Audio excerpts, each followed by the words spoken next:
Hi there YouTube. I'm quite saddened by the fact that I feel I have to do this video. It's only the second video on the channel and already I'm trying to say to people, let's be nice.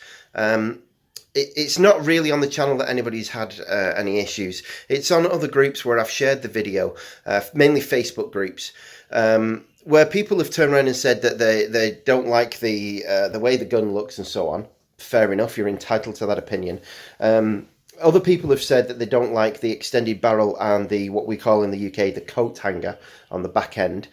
And again, that's fair enough. If you don't like it, don't buy it. That's not a problem. But then there's been some name calling.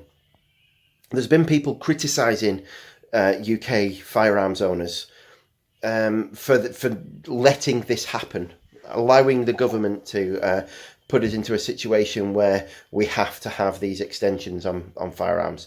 Let's be straight, we didn't let it happen. Back in 1997, the law was passed that certain length of firearm, under a certain length, it was going to be made not allowable under standard firearms law. It was changed into what we call Section 5 in this country, which is still possible to get, but difficult. And we had no choice. We didn't have an option to turn around to the government and say, no, that's not happening.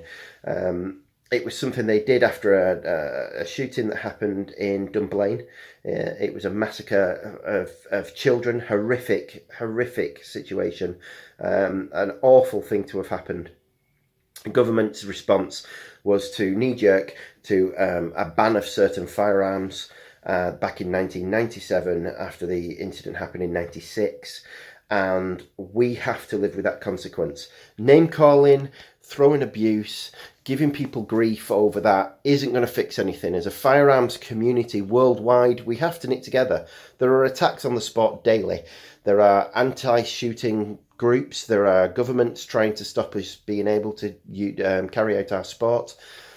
And we all know that the sport is a respectable one, that especially in the UK and maybe even in other countries as well, we're actually heavily checked before we're allowed to own a firearm. I know in the UK we have police checks, we have medical checks, we have a lot of background information.